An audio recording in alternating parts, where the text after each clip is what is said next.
cremos que estes son uns datos negativos, que a cifra de máis de 8.000 parados novos pois obviamente é unha cifra negativa, porque indica ademais que en Galiza xa estamos perigosamente cerca dos 250.000 desempregados e desempregadas, e polo tanto nos cremos que os datos do paro que se veñen de coñecer están a confirmar unha denuncia que estivo facendo durante estes meses o Bloque Nacionalista Galego a respecto de que o paro está a medrar en Galiza por riba do que o está a facer no conxunto do Estado. De feito, os datos negativos que vimos de coñecer confirman esta denuncia do Bloque Nacionalista Galego e indican que ou hai un cambio de políticas por parte do Goberno do Estado, mas tamén por parte da Xunta de Galiza, ou esta cifra de desempregados e desempregadas incrementarase. Cremos, ademais, que seguimos os dados coñecidos, podemos ter a evidencia máis palpável de que estes datos son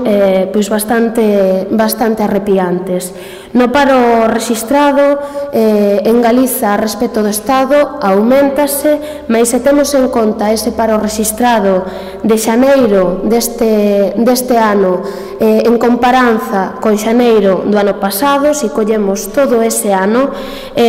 o paro en Galiza aumenta por riba da media do que o fai no resto do Estado, e isto tendo en conta que estábamos en ano xacobeo, o que evidencia que o ano xacobeo non supuxo un repunte na economía galega e non supuxo unha mellora á hora de empregar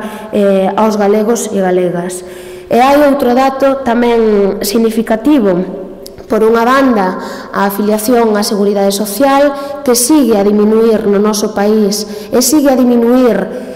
máis que no conxunto do Estado, baixan as afiliacións á Seguridade Social en Galiza máis que no resto do Estado, e hai outro dato que é que en Galiza é a segunda comunidade con menor taxa de actividade. De 100 persoas ocupadas en Galiza,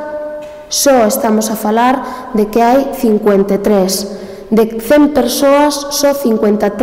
están empregadas. Entón, a verdade é que estamos nuns datos moi negativos que se agravan coa situación que se vai a padecer nun futuro, tendo en conta de que vai haber un repunte na emigración, especialmente de xente nova, de xente ben formada, que en concreto irá a países europeos e especialmente, dadas as noticias recentes, a lugares como Alemanha, cos seus títulos e coas súas titulacións e coa súa formación en Galiza para gañar o pan que aquí se lle nega noutros territorios. A verdade é que creemos que é necesario un cambio de rumbo nestas políticas, que é responsabilidade do Partido Popular atender a situación dos desempregados e das desempregadas galegas, e nese sentido creemos que é necesario unha rectificación por parte do Partido Popular, poñerse mans á obra nesta tarefa.